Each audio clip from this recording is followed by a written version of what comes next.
Those amendments at 3:30. That's what they've given me a time, and I'll do that. But I did want to engage some of the comments of the senator from Vermont. As somebody was on the deficit commission and looking at that, the first presumption is making Social Security solvent was our goal, making it solvent for 75 years. The flaw in the argument given by my colleague from Vermont is the assumption that the IOU at the Treasury for Social Security is good. It's good as long as people will loan us money. It's not any good if they won't. And so when people say, why fix Social Security? We can fix Social Security by taking the very haircut from the people the senator from Vermont just described and markedly lessening the benefits, even though they continue to pay into Social Security, that they'll receive, the billionaires and the millionaires.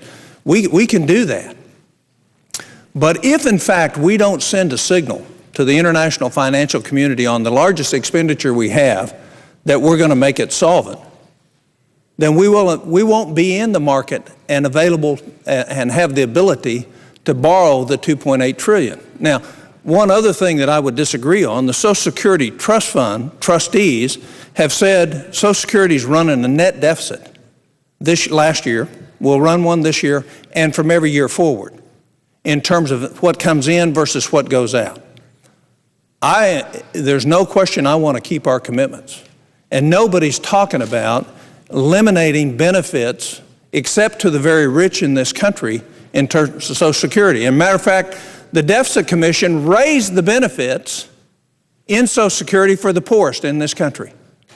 So we actually did the opposite of what the senator claims that Republicans might want to do. What we have to do is to make sure Social Security is viable for the future.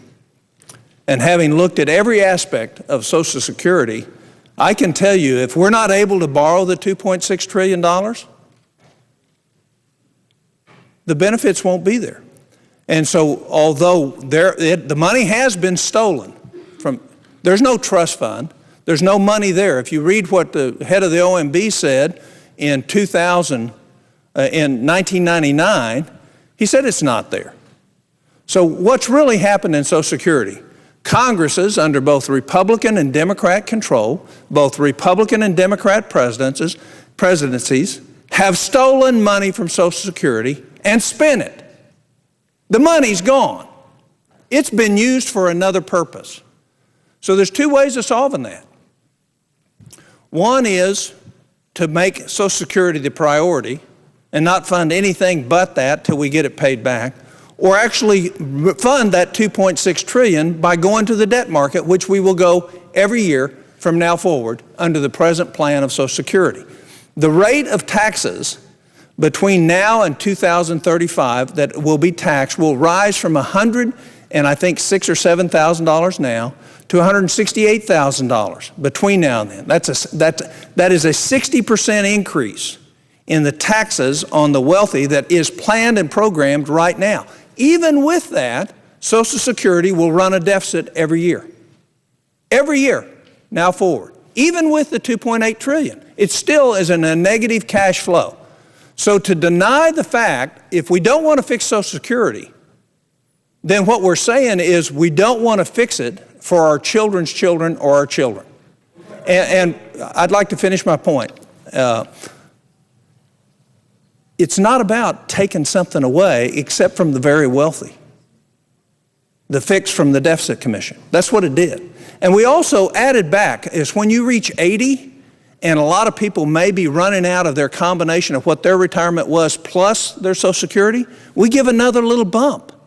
So what the Deficit Commission did was significantly increase the viability for Social Security for the next 75 years. And there is the Social Security trustees know we have to do this. Everybody knows we have to do this. And the question is does this Congress owe that $2.8 trillion back to the Social? Yeah, but where do we get the money to repay it?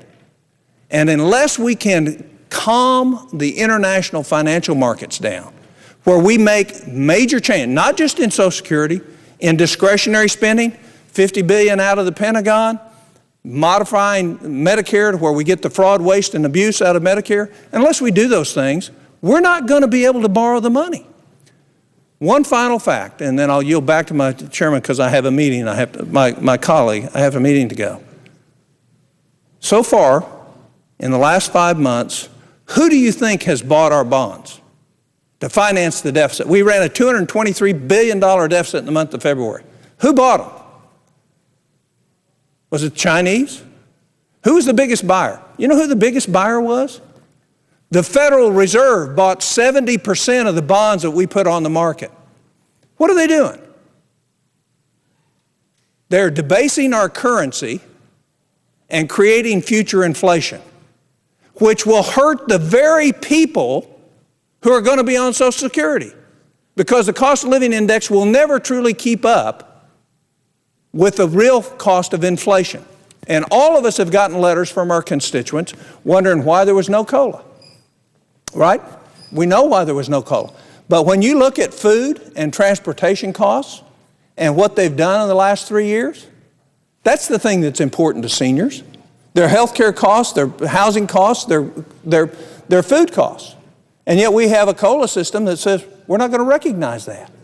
So if, in fact, we get into a hyperinflation because the Federal Reserve's buying the bonds because nobody else will buy them, right now 70%, 30% are bought in the market.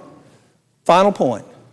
The largest bond trader in the world, PIMCO, last week sold every U.S. government bond they have. You know why? They expect the price of the bond to go down because they expect the interest rate to go up. What happens to us if we don't fix Social Security is the interest rates are going to be a lot higher on our debt. And if they're a lot higher and we owe $14 trillion, for every 1% increase in the cost of borrowing that we have, it adds to our deficit $140 billion. So I'm honored that Senator Sanders is adamant about making sure we keep our commitments. But in terms of cash flow, it isn't there. And we have to address that. And the only way we create the confidence is for the international financial community to say, you have a solvent program for 75 years, the largest segment of your expenditures. We get it. We're going to loan you money. If we don't do that, the interest costs are going to be higher, and we're going to pay for it anyway.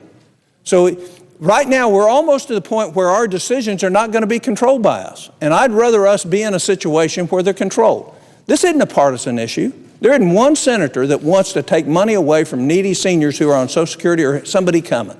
This is about making changes far down the road that will affect people 30 years from now, 40 years from now, 50 years from now, and it makes sense to do it. And with that, I yield back to the senator from Vermont. I thank my friend from Oklahoma.